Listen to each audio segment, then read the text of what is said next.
Great. And let's get underway now as we're just a minute past. And I know we have lots and lots we want to chat about and discuss today. So first of all, a very warm welcome to everybody joining us for this second webinar of Schools 2030 Assessment Week. And the topic of this webinar is looking to the future, the school to system connection for assessment in Schools 2030. Many of you, I hope, were able to join the webinar that we held 2 days ago on Tuesday, where we looked back at 3 years of assessment in Schools 2030. And we spoke to a range of our assessment partners at Schools 2030 around the work to generate and co-design and develop with teachers and system leaders in each country a set of holistic assessment tools that measure both the learning outcomes and the quality of the learning environment. This has been a huge focus for our program over the last 3 years. And now we're at a critical moment where we're looking ahead to the next phase of Schools 2030.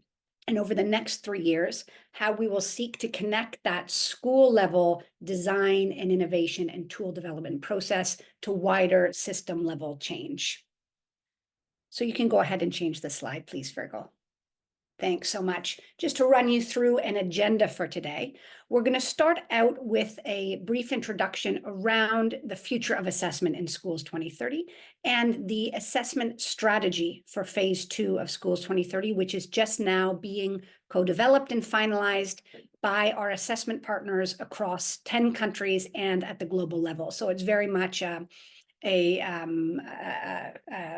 country-led and globally convened process to think about what it is that we want to accomplish and what are our goals in assessment over the next 3 years. And then after that introduction, we'll dive into a description of each of the 3 goals that are underpinning Schools 2030's assessment strategy in the next 3 years.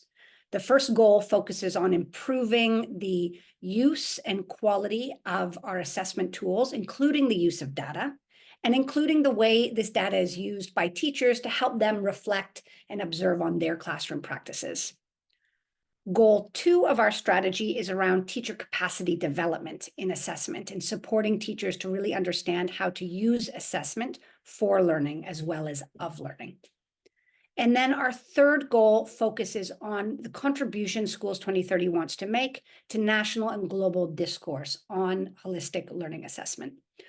After we go through those 3 goals, we'll open up for some Q&A. So please do feel free to post any questions you have throughout the session in the Q&A. Next slide, please, Virgo. Thanks very much. Just to introduce the speakers that you'll be hearing from today. First of all, there's me. I'm Bronwyn. I'm the Global Program Manager here at Schools 2030. And as well as giving you this opening, I will also speak around Goal 3. Around our focus on national and global discourse on assessment. I'm joined today by 2 colleagues from Oxford Measured, Rachel and Fergal, who will speak both about the whole assessment strategy for Schools 2030 and around the Goal 1 and the quality of our tools. I also have my colleague, Dr. Sugra Chowdhury Khan, on the line. Dr. Chowdhury Khan works for Aga Khan Foundation and leads our work in classroom environment assessment. Those are the assessment tools that help teachers reflect on the quality of their teaching practices in the classroom environment and to make iterations to improve their practices. And finally, we have 2 colleagues from University of Porto, Dr. Ana Camacho and Dr. Joana Kadima. These are University of Porto is our national assessment partner in Portugal. And Dr. Camacho and Dr. Kadima will talk a little bit around our work on capacity development for teachers, Goal 2 of our assessment strategy. Next slide, please, Fergal. Great. So a few ground rules before I hand over to Fergal to introduce our Schools 2030 assessment strategy. First is to please use the Q&A function. As mentioned at the beginning, the chat is disabled for this. We use the Q&A function for this webinar, but please do use that to share your thoughts throughout the 1-hour webinar, and use that as an opportunity to discuss and share with the other participants. Please feel free to ask questions and to post them there. We'll respond to them live when we can. And for more complicated questions, we may wait till the Q&A at the end to bring those up with our panelists. Now, without further ado, I will hand over to Fergal to introduce the shape of our new assessment strategy for Schools 2030. Over to you, Fergal. Thank you, Bronwyn. So as Bronwyn said, the focus of this webinar is looking forward to the next strategic phase. So since 2020, Schools 2030 has been working on developing and using tools to measure learning outcomes and the quality of learning environments across 10 countries. Now, as we move into the next phase, we need to think about where we go from here and what our goals are for assessment for Schools 2030 for the future. As a bit of a reminder for those who don't know the Schools 2030 program or perhaps weren't in the first part of this webinar, we have a three-step process that assessment integrates across. During the first step, during the assess phase, teachers create a baseline snapshot of learning outcomes and the learning environment in their classrooms.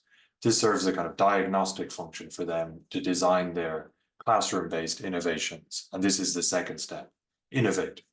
Using human-centered design, they develop innovations for their classrooms. And throughout the process of implementing and iterating these innovations, they're also bringing in approaches to reflect on changes in learning outcomes and changes in the learning environment to help them grow and iterate that classroom-based innovation. And during the third step, when it comes to showcasing what they've done in their classrooms, teachers can draw on assessment data about learning outcomes and the learning environment to help demonstrate what they have done in the classroom and what they have achieved. And so this process is what we've been using throughout the first phase of Schools 2030 and will continue to be at the heart of the Schools 2030 program and our thinking on assessment. So when we were thinking about developing goals for the next strategic phase, it was clear that our primary purpose was related to this. And you can see at the top, the primary purpose for assessment in Schools 2030 is that teachers have the information that they need to develop, track, and iterate their innovations in the classroom. And this means, Schools 2030 is primarily a program focused on teacher-led innovation, and assessment is to support them in this. And that is both assessment of learning outcomes as well as the quality of learning environment. And my two colleagues will speak about both of those aspects in relation to this primary purpose in a few minutes. However, although this primary purpose is related to the human-centered design process, we also have these two other goals that relate to assessment in the program. The first is we see it as an unmissable opportunity to support a shift in teachers' relationship with assessment. And this is what my colleagues Anna and Joanna will speak to a little bit later, is really changing teachers' relationship with assessment to put them in the driving seat, to make them agents of assessment rather than objects of assessment. And across a lot of countries, teachers' relationship with assessment is shaped by external scrutiny through assessments or high-stakes examinations that their students sit. So it is really important for us to have a goal in there around teachers' capabilities in assessment and their relationship to assessment. And then the third goal, which we split into two parts, is how Schools 2030 can influence conversations on assessment. This is both at the national level, where School 2030 is working with not just with schools, but with governments and other institutions, and hopefully in the future can influence national discourse as well as national policies and practices in assessment, both of learning outcomes and of the quality of learning environments. And on top of that, at the global level, Schools 2030 wants to contribute to global conversations and global practices in assessment. And in particular, Schools 2030 is committed to making sure that the tools, the data, and the lessons that we are learning about assessment are open source, available to all, and engaged with by a wide range of individuals and organizations across not just Schools 2030 countries, but across the world. And opportunities like this, where we can come together and share some of our ambitions and some of the things we have learned, are opportunities to contribute to that goal. Now, without going further into this, I will hand over to Rachel first to take us through some of what we are planning to do in the next phase regarding this first goal and learning outcomes measurement.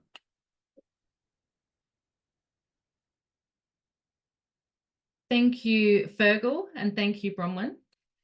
The next set of strategic goals for the assessment work on Schools 2030 has come from both reflecting on the learning that we have had over the first strategic period, as Fergal said, since 2020, and also a horizon scan of what we need to be thinking about for the future. So on goal 1, I'm going to speak to our first sub-goal, which is around monitoring and improving the quality of the assessment tools that we have developed together as a partnership. And my colleagues, as Fergal mentioned, will address the really important other sub-goals that are listed here. So over the next strategic period, Oxford Measured will be working across the partnership with assessment partners to pilot innovative approaches aimed at resolving 3 specific needs that have emerged during the first phase, and needs that are important as we move towards a systems focus on Schools 2030's assessment work.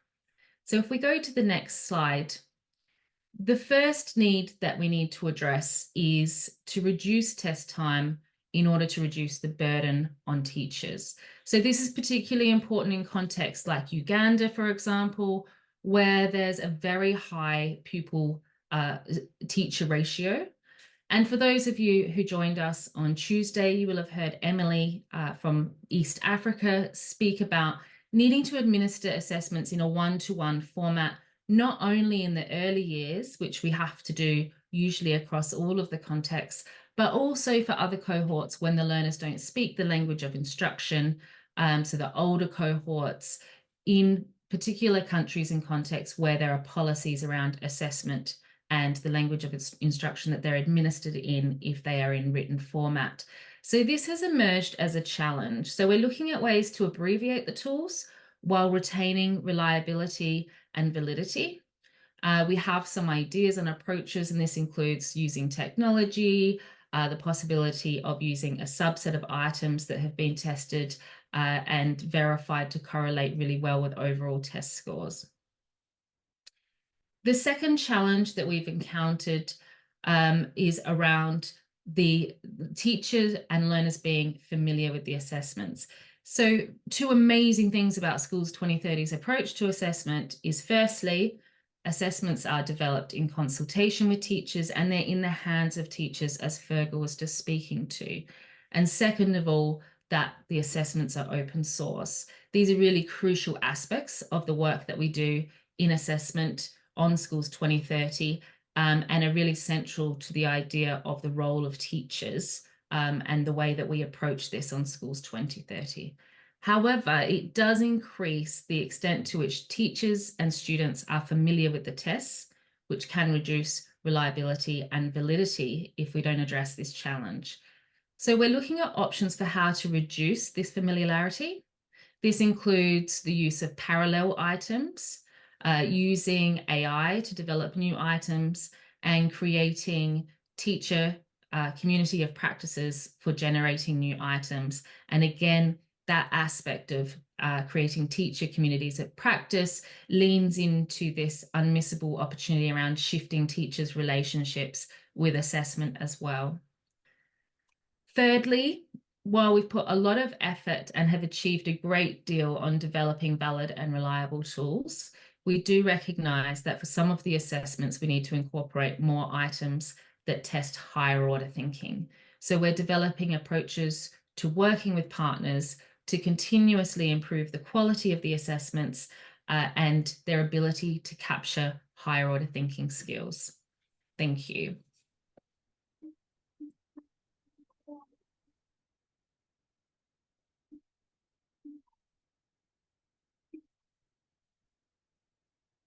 Hi. Thank you. I'll go on now to the next part of the presentation. So in this part, what I'll be doing is looking at the suite of tools that we'll have available for assessing and improving the learning environment, and also how we plan to support teachers to reflect on the learning environment and to incorporate the learning environment as part of their development and implementation of holistic learning outcomes. Next slide, please. So for the pre-primary age range, the suite of tools that we will have available are called the Brief Early Childhood Quality Inventory Resources. So at the center of this, and these materials are developed by our partner ECD Measure, and At the center of this is an observation tool that looks at about 45 items and the physical environment. So these are behaviors and from the student and the teachers that center around play-based learning, learning through conversation, promoting strong relationships, and creating a safe and stimulating environment. And the observer observes a 90-minute session and records a yes or no. And the other materials are developed around, focused on the data that's coming out of this central tool. So there's a portal for data, for putting in the data, from which we will get teacher and country level summaries. There's a video tour of best practices being developed so that on the basis of those results, they can be shared with teachers. And there's self-assessment exercises where teachers look at the range of practices and their own classroom practice or what they would like to do, their formative assessment exercise, and their professional development cards being developed, arising from things like whether or not child choice is being used in the classroom and what you could do to increase child choice. The next slide, please.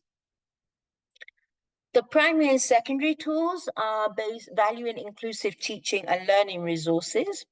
And these have been developed based on and drawing from and expanding the World Bank Teach Tools and AKF's own inclusive guide to create an inclusive learning environment. So these center around the observation form centers around a rubric that has 4 levels of behavior. So you rate a 1 to 4.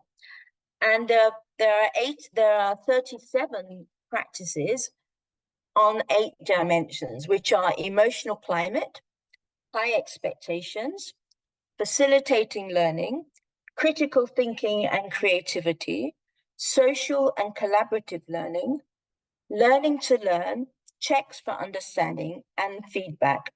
And both this tool and the pre-primary tool are now part of a research initiative that's taken place where we're looking to see how we can make them more disability inclusive and using, for example, the Universal Design for Learning framework.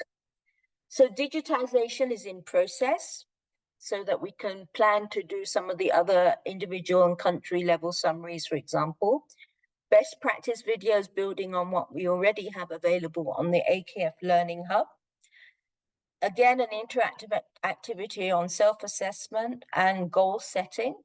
And we also have some reflective dialogue questions, which are aimed to help observers frame their questions in such a way that they can mentor teachers and get them to reflect on their own teaching. The next slide. So 2 critical questions for us for this phase is how might we enable teachers to reflect on the learning environment and the impact on students' holistic learning outcomes? So we're wanting to make that connection that the learning environment does have an impact on holistic learning outcomes. So how can we get teachers to think about this? And how we might support teachers to design quality learning environments that improve students' holistic learning outcomes. So in the process of designing a solution to cover a gap, are teachers also looking at how they can design a better learning environment? Next slide. So how do the learning environment assessments fit into the 3-step process that we have? So what we're looking for is at the assess stage, as well as assessing student learning, holistic learning outcomes, we'd like to assess the learning environment, all the behaviors that are in the tool at the beginning of the year. We'd like to take that data, analyze that data by school, cohort, teacher, then prepare report and presentations and summaries at the country level or the teacher level. Here, what's important for us is that they are brought into the innovate stage. Now, during the innovate stage, the teachers go through a human-centered design process. And this has certain stages like launch, explore, define, generate, etc. So there's some activities that we're wanting the countries to choose from. They don't have to do them all, they might pick one or two. So one example is a brainstorming, where the teachers will brainstorm what makes an inclusive learning environment. There's a creative visualization exercise where teachers are taken back to their own schooling, their own experience as children in school, and what it was like with a good teacher and what it was like with a not so good teacher. There's another exercise, for example, where they'll take each of the behaviors in the tool and ask, how does it relate to a holistic learning domain, such as respect or resilience or critical thinking. There's an exercise, interactive exercise, where we get them to reflect on the behaviors in the tool and ask themselves to pick those that they think they do in their classroom. So for example, the teacher treats all students with respect. Then they will pick those that they feel they would like to have in their classroom but currently don't. And then they pick those that they feel they would expect to see in a learning environment that is effective. The other thing they would do during the launch phase is they'll look at the data that's come out of the observations as well as the holistic learning outcomes and analyze it and ask the question, where is the gap? Right? Are there any gaps that I need to address or could be addressed? At the explore stage, when they're going to interview stakeholders, we're looking to include questions that include the learning environment and student perceptions, because we know that student perceptions of the learning environment affect their learning. Then when they're generating ideas, they're making prototypes, they're testing prototypes, at each stage we would be looking for teachers to ask questions as how does this relate to the learning environment, as well as to the holistic learning outcome. And they would choose 3 to 5 learning environment behaviors that are particularly linked to their particular micro solution. And then during the implementation, we would be looking to mentor, to track, to develop formative assessment strategies, and to give teachers feedback on the 3 to 5 targets that they have actually decided for the learning environment. Then for the showcase, step 3, we would again assess the learning environment and see if any change has taken place. So we would be looking at student and teacher behaviors at the teacher, at the country level. Where we have seen improvement, we would want to take videos of that improved practice, which itself would form materials for teacher development. We would be looking at student responses to a better environment. What are the students telling us? What are the parents telling us about how the environments might have changed? So that's basically how we're looking to integrate learning environment into the improvement of holistic learning outcomes. Thank you. Great, thank you so much to both of our first panelists for those insights into how we will continuously improve the kind of evidence that teachers have at their fingertips for their design and innovation process. We're going to take a little bit of an interactive break now to make sure that everyone is having a chance to engage with these questions.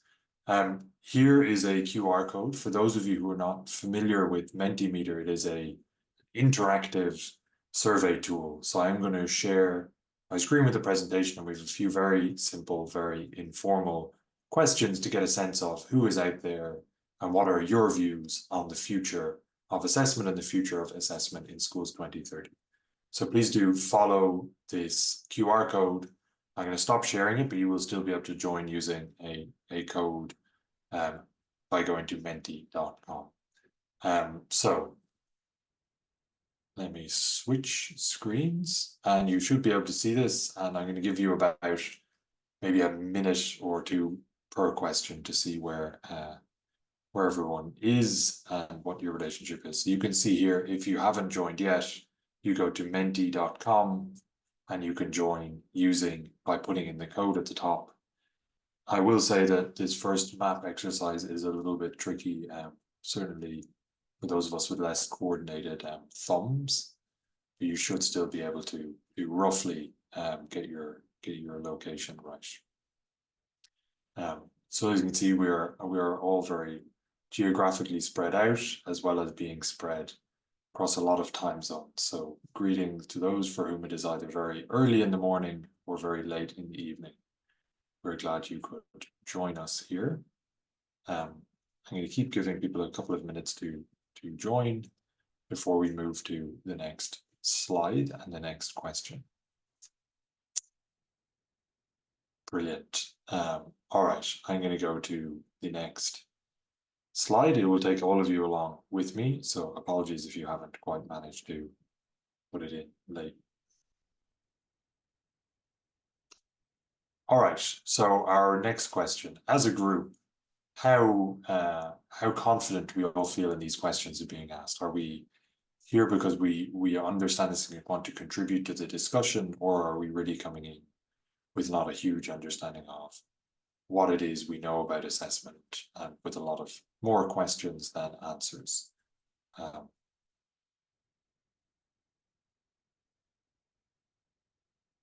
I think through this we'll be able to see whether there is an average understanding in our audience of this question around assessment.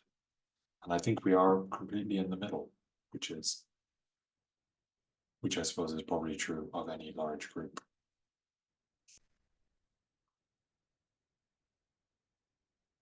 Great. I'm going to move us along in the interests of time to our next question. So for this one, I have our 3 goals, and you can plot them on this matrix of most important, least important, most complex, most simple to achieve. I'm sure it'll be difficult to decide between the importance of these 3 things. Certainly in our eyes, they would all be at the very top of that list, but feel free to move things around on this slide.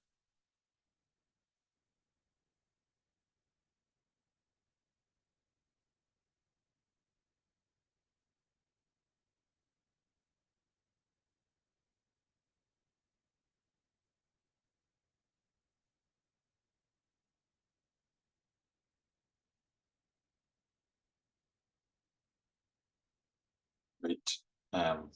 Perhaps as we could have predicted, everything is falling into the very important and very complex quadrant, which is why we are lucky at Schools 2030 to have such an amazing partnership to work on these complex and important challenges in assessment, and to hope to grow that partnership and get more inputs and more thoughts and responses from a wider network of organizations who are working on these challenges as well, some of whom are represented here and can contribute to these questions.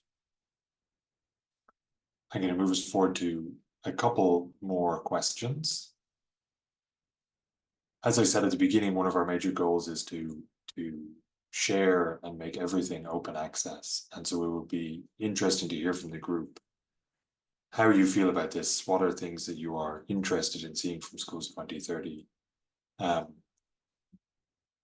as a note, and I will share a link in the chat later, but at the moment there are already a number of tools from across a range of Schools 2030 countries, both the learning outcomes measurement tools, as well as all of the learning environment, observation and self-reflection tools that Dr. Silver mentioned earlier are available for those who want to go and look and see what is there and what can be learned from them.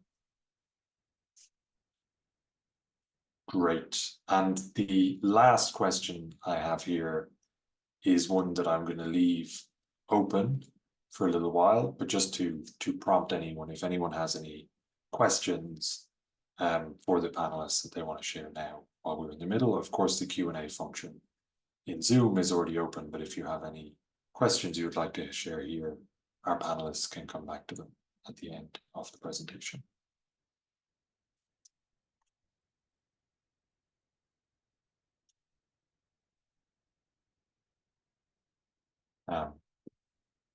I am going to keep us moving across. I've already taken a minute more of your time, but I will keep tracking these questions and I will pose them to our panelists towards the end of this meeting. So I'm going to switch back to our other presentation and hand over to my colleagues at the University of Porto, to Joanna and Anna, to talk us through their work of working on assessment with teachers, for teachers, and by teachers. So let me reshare the presentation and move us on. Support for teachers as leaders as assessment. Over to you, colleagues in Porto. Okay, thank you, Fergal. And now Anne and I would like to share with you the joint process that we developed, conducted in Portugal, to really collaborate with teachers in the development and refinement of the assessment tools. Fergal?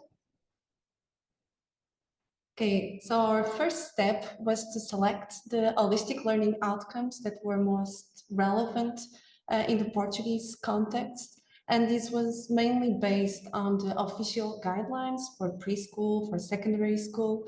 And we have selected these holistic learning outcomes. Just to give you some examples, we selected empathy, problem solving, relationship building, critical thinking, and so on. But this selection was also based on teachers' input from the beginning. And it was clear that we should put an emphasis on social emotional skills, given that at the moment in Portugal, there was no systematic assessment and there was no systematic information in regard to social emotional skills. Okay, so we developed this multi-step process in which, together with teachers, we have several moments for group discussions so that we could listen, share ideas, and learn about teachers' views, thoughts, and current practices regarding the assessment in the social-emotional domain. So after the first step in which we selected the holistic outcomes and also conducting some literature review, scientific literature review, as well as official guidelines, we have this first moment with teachers through a group discussion in which we learn about their ideas. We then ask teachers to pilot these measures and to try out them.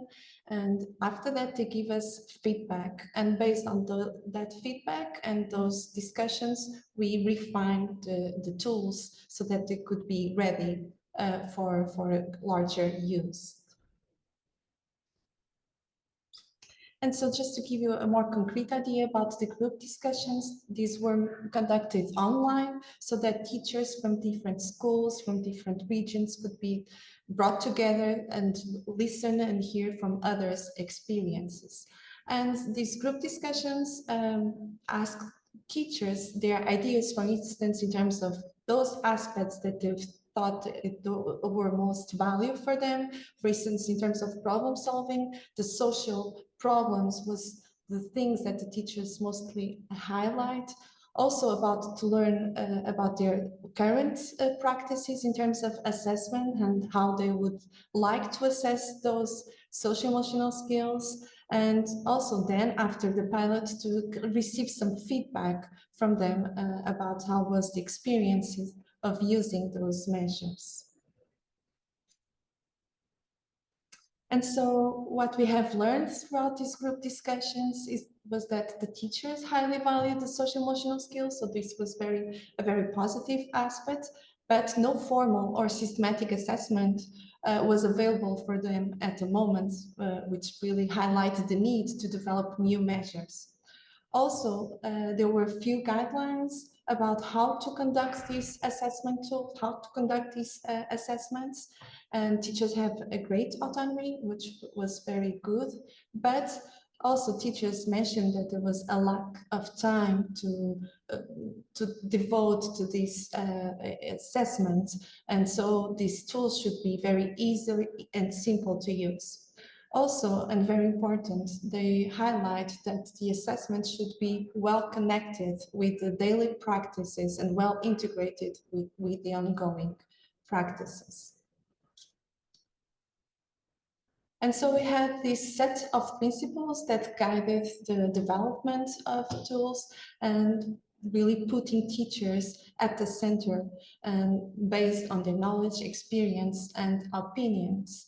And so these tools, the items, and so on should be very relevant for teachers, should be easy to use, should also be very context specific, and teachers will give us a lot of input about how to do this. Should also be aligned with empirical research into the scientific literature, and should promote, the assessment itself should promote students' engagement.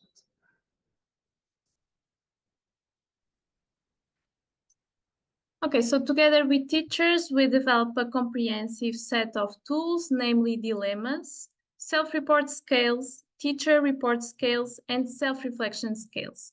So dilemmas are descriptions about everyday life situations occurring in school, which are accompanied by illustrations.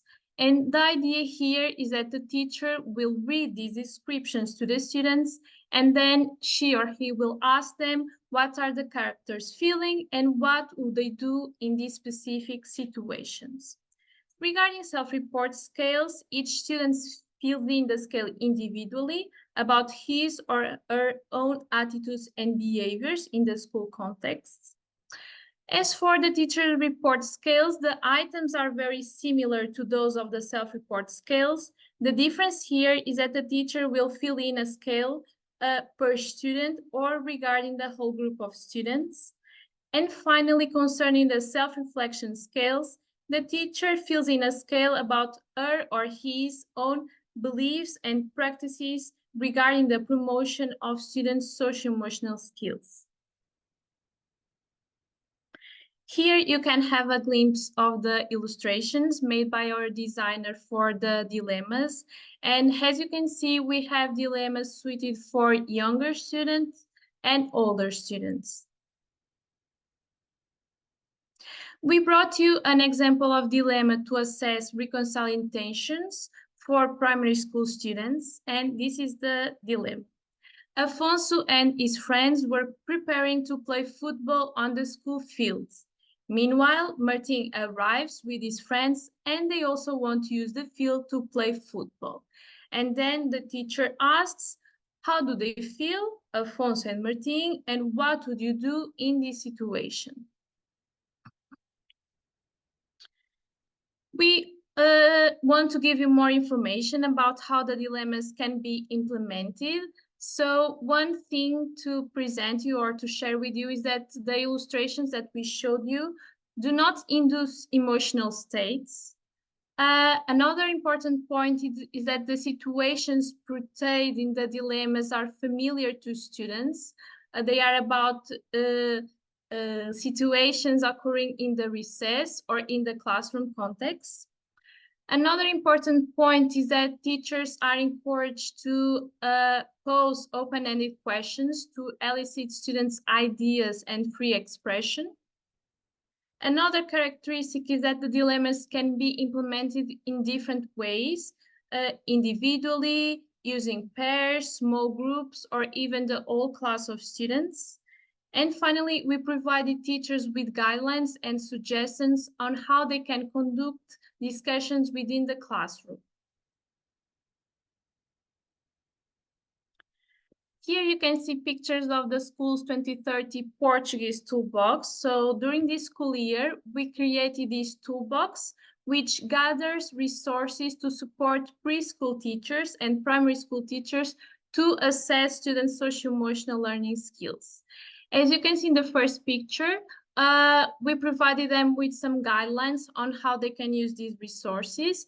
And in other pictures, you can see, for instance, printed dilemmas, as well as cards representing primary and secondary emotions. For instance, you can see sadness, which is a primary emotion, but you also can see pride, which is a secondary emotion. In addition, we also included resources to encourage students to create, for instance, drama theaters around the dilemmas, as well as resources for them to create their own dilemmas based on their everyday life situations that they are living in the school context. So this session was a great opportunity for us to think about the next steps regarding our work. And of course, the first aim for us is to keep and to reinforce the partnership that is already established with Portuguese teachers. But in addition to that, we also aim to co-develop with the Portuguese teachers literacy-focused tools. We also intend to train teachers on how to make sense of the data that they are collecting. So we want to give them more autonomy and independence during this step of making sense of the data.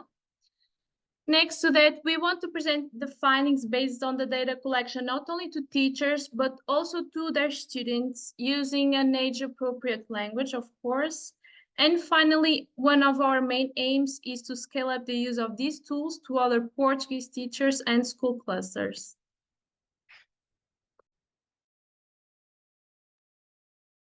Thanks so much, Anna and Joanna. And that's actually just a perfect segue, your final next step there, into goal 3 of the Schools 2030 assessment strategy for phase 2. And this goal focuses on how we're connecting from this school level development and testing of the assessment tools with teachers and students to how that can be used more widely to influence greater systems change. So next slide, please, Virgo. So I'm going to talk actually about 4 different ways that Schools 2030 is working to connect that school level tool development to wider system change. And the first picks up just from what Anna was just talking about, which is extending the use of our tools outside of Schools 2030 schools. So for those of you maybe less familiar with the Schools 2030 program, in each of our 10 countries, we work with 100 to 200 schools, focal schools. And in those schools is where we design with teachers and students these assessment tools and different models and approaches. And they're sort of like our laboratory schools. And we've been doing that work over the past 3 years. And now as we move into phase 2, we're thinking, how can we test and adapt and adopt these assessment tools and approaches in new classroom settings? And in each one of our country contexts, that looks a little bit different, depending, of course, on the different relationships and footprint and pathways and partners we have in each country. So our colleagues from Portugal were just mentioning around the cluster system in Portugal, where schools are part of a cluster, a family of schools. And this affords an excellent opportunity to test and extend and expand the use of these tools. In other areas, in other of our countries, Aga Khan Foundation, our Aga Khan Development Network, has a larger network of schools from which we can test and partner with. And of course, in all of our countries, we have a very close working relationship with district education offices, local education authorities, and ministries of education, which gives us an opportunity to test out these assessment tools in new settings to understand if they're effective in these other schools as well. Next slide, please, Virgo. Closely related to this is an effort over the next couple of years around integrating Schools 2030 assessment tools and approaches into teacher professional development. And that is a very important avenue for us for the whole Schools 2030 program, all aspects of the program, including assessment. In all of our Schools 2030 countries, we have a very close working relationship with agencies that manage teacher professional development. And again, that looks different in different countries. For example, in Tajikistan and Kyrgyzstan, we have very close relationship with the Republican teacher training institutes, as well as with national testing centers. And that affords us this really great opportunity to integrate our approaches and sort of ethos around assessment for learning into these wider system-reaching agencies, because of course their mandate is to extend professional development to all teachers and schools in the country and not just to the 100 or 200 Schools 2030 schools. So in all of our countries, we're strengthening and leveraging these key partnerships to make sure that the work that we're doing is felt beyond the boundaries of our focal schools. Next slide, please. Great, thanks. And as I think has been mentioned by a few of my colleagues, We're working as well to share all Schools 2030 assessment tools and data publicly. All of our assessment tools, as everything that we develop through Schools 2030, is available to everyone, free and open source, and you can find that on our website. And this includes our assessment tools. So I can pop in a link afterwards into the Q&A or into the chat so that others can see exactly where on our website you can see the sample of tools we have available now, and we'll be continuing to roll out all of our validated assessment tools on our website. Our data as well, we're now working to make that public because it's such a useful resource for researchers, for others interested in assessment, for government, for organizations working in education, for teachers and school leaders as well. So we're working now on how to best publicly share our data for externally facing audiences through annual learning reports and dashboards, which might look a little bit like the screenshot I have here. And next slide, please. Thanks, Virgo. And our fourth and final point that I'll talk about in terms of this goal 3 is Schools 2030's active engagement in education sector dialogue from the local to the district to the national to the global level. And this is very, very important part of our program and really a very important part of the ethos of Aga Khan Foundation is that we always work through partnership and through consortium. And in each one of our countries, we have a very deep and thick network of partners, again, from the local to the national to the global level, where through exposure to our assessment tools, our assessment data, and evidence on the impact this is having on learning, we seek over the next few years to really begin to shift discourse towards a focus on holistic learning assessment and understanding the role of assessment in driving quality teaching and learning.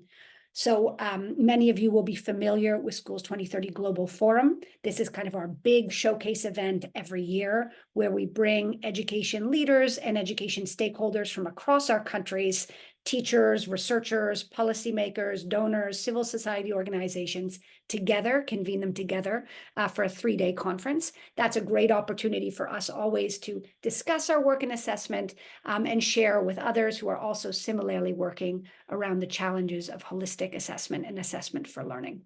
We have similar events held at national and at district level across all of our countries as well. So these are just 4 sort of key ways that we think around. Now that's fine, you can switch, Virgo. Those are 4 key ways that we're thinking in the next 3 years.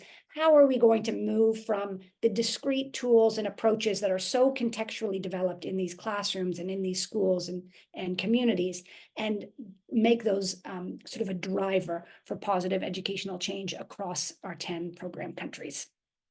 Thanks, Virgo. And now we can move on to the Q&A. We have just over 10 minutes to answer any questions that you may have. And I see there was a question in the chat earlier, and now there's a second one. So maybe we can open up, Virgo, to a question that Francis Dilla put in the chat, 3 questions actually earlier on during Sugi's presentation for a little bit more information around the learning environment tools. Yes, definitely. 3 big questions there. We have a couple of questions in the chat. We also have loads on the Mentimeter, so apologies, we probably won't get through all of them, but we will pick out a selection and address them. So yeah, the questions on the learning environment. So firstly, how do we gather feedback from students, teachers, and other stakeholders about the learning environment? How do we use feedback to inform decisions and make improvement? And how do we create a culture of continuous reflection and improvement in the learning environment? Those are big questions, and Sugi, I'm going to give you a minute to answer all of them, if that is not very unfair. Okay, if I can very quickly then, the first one, I think through the human-centered design process, there's a stage with the teachers, they go out and they interview the stakeholders. So what we would be looking to do is to include a set of questions that relate to the learning environment. There may be questions, there may be exercises. So for example, if you're asking students, you would ask, how would you describe your classroom? Or how would you describe the environment in which you're learning? Or how do you feel in your class when you're in a lesson? Or what are the things that you like or dislike? That's one way of gathering that data. And in the human-centered design process, they prepare those questions, they go out, collect the data, and come back and analyze those questions and ask questions of those questions. Did anything surprise you? Was anything really challenging to hear, for example? Another way we do it is lesson observation. So you would observe a complete lesson from beginning to end, and use the learning environment assessment tools to grade what we see. Either it's a yes or no if it's pre-primary, or it's level to 1 to 4 if it's primary to secondary. So that's how we would get the data. The second question was, what was the second one again? How do we use that feedback to inform decisions and make improvements? Okay, so in the feedback we get from the questions from the stakeholders, that would inform the development of the micro innovation. So you would look to see, did it address the important things that were coming out of those questions? The feedback on the learning environment, we would take that data, right, and analyze it. The teachers will analyze that data. And then from that, they will prioritize 3 to 5 areas of the learning environment that they would wish to work on to improve whilst they're implementing their holistic learning micro innovation. So they will have those targets. And when they're observed or when they're having meetings with mentors, they will be looking at those particular targets and helping the teachers to decide what actions they will take to improve those targets, whether they took those actions, how well those actions worked or not. So they're in this cycle of continuously trying to improve the learning environment. So for example, if they're looking at social and collaborative learning, and they've never done group work before, they'll be looking at, okay, how do I transition students into students to get into groups? How do I tell them what to do in their groups, and how do I get them out of the groups? Very quickly, that's an idea. The question on reflection, for me, this is the big one. How do you get teachers to reflect on their teaching without becoming defensive, to see as a normal part of their professional development or professional makeup? And I think it's important that what we try to do is to create these safe environments and open environments where teachers can take risks. They can take creative risks. They can try something out. If it didn't work, fine. You know, we've learned something. Let's try something else and see if that works.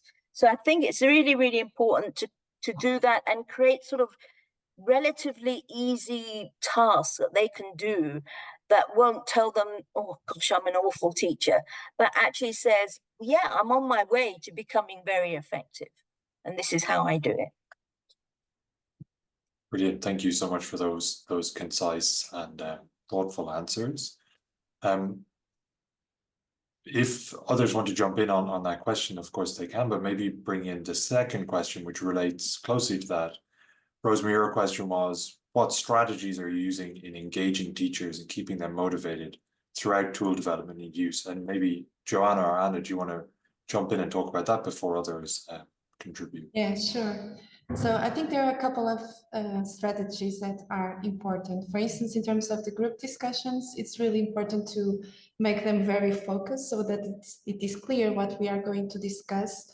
And also short, it's usually 1 hour discussion. And another point that is important is that we give each teacher the opportunity to talk, to share their ideas. So somehow the groups are small so that teachers can really talk about it, have these moments to discuss and also to reflect.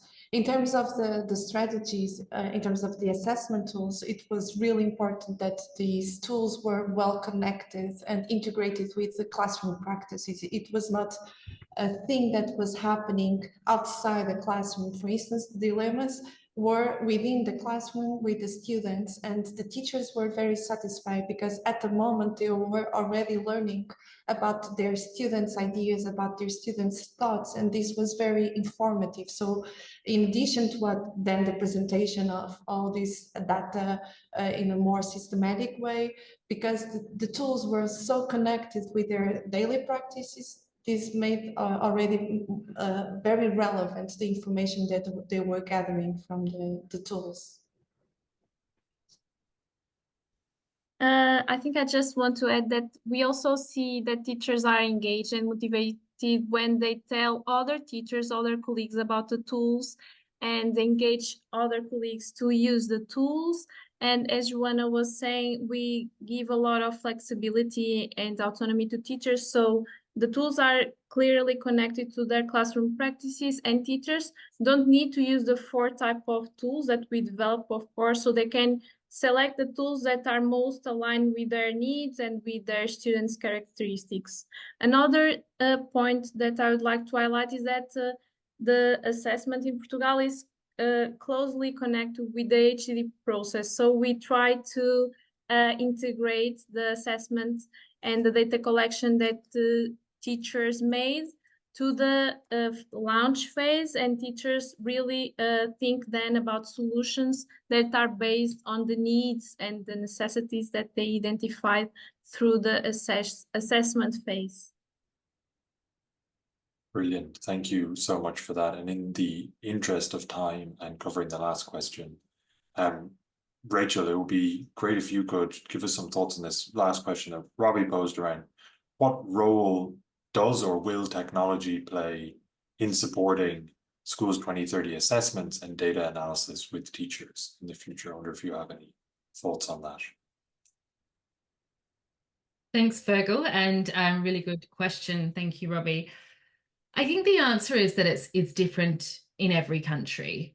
We try to use technology as much as possible, and we always have technology in mind in terms of the future of assessment in Schools 2030. But it is variable based on the different countries, and that is based on access to devices, connectivity, and capabilities of the teachers involved. What we are trying to do at the moment across all of the countries, and I think we're doing this across all of the countries, or at least we're moving in this direction, is that we're using technology at the point of data capture. So we're using Kobo or other types of platforms to capture the data by teachers or those who are administering the assessments as much as possible. Then we're also using technology through the QA process of data capture, so tracking quality through from the administration of the tools to data capture and then to data cleaning. And we're looking into, for the future, the possibilities around real-time analysis, but it does really depend on these 3 areas of devices, connectivity, and capabilities. So we want to lean into technology whenever we can, whenever it works for us and whenever it works for the teachers in particular countries. We always have an eye on the future about how we can use technology in ways that support the work that we're doing, but it is quite different in different countries based on the context and these things. Thank you. Brilliant. And there were some really interesting questions in the Mentimeter around partnership and the future of these things. But I do think we are at time or getting close to time now. So perhaps, Bronwyn, would you like to say some closing words? Thanks so much, Fergal. And actually, I would love to say closing words around partnership. And I haven't seen the questions in the Mentimeter, but I'll go and look and see if I can reach out and respond to the people who asked them directly. So partnership has been such an important part of the success of our assessment work in Schools 2030 over the past 3 years. We have really found and drawn strength from a rich network of in-country partners who are leading assessment. And sometimes those are AKF staff members, sometimes they're researchers at local universities or other sort of organizations based in the country. And usually it's a mix of all of those things. And together they have brought so much new knowledge and new expertise to our understanding of assessment and what works in practice. And I just want to thank our partners so much and so profoundly for their work in that. And at the global level, we have benefited from a really collaborative, meaningful, and thoughtful partnership with Oxford Measured and also with ECD Measure, our global partner, on preschool assessment. And Oxford Measured in particular has worked so hard to coordinate across all of our partners and ensure that the learning across all of the countries is not done in isolation, but is done collectively and across our 10 countries, not to be comparative across the countries, but rather to draw strength from each other and to be greater than the sum of our parts. So I want to just thank so much everybody who's joined this session today, and thanks so much our rich network of partners across our 10 countries and globally for their partnership in the last 3 years. And I'm very excited about the next 3 years together. So thank you very much. Great. Thank you to everyone and enjoy the rest of your days.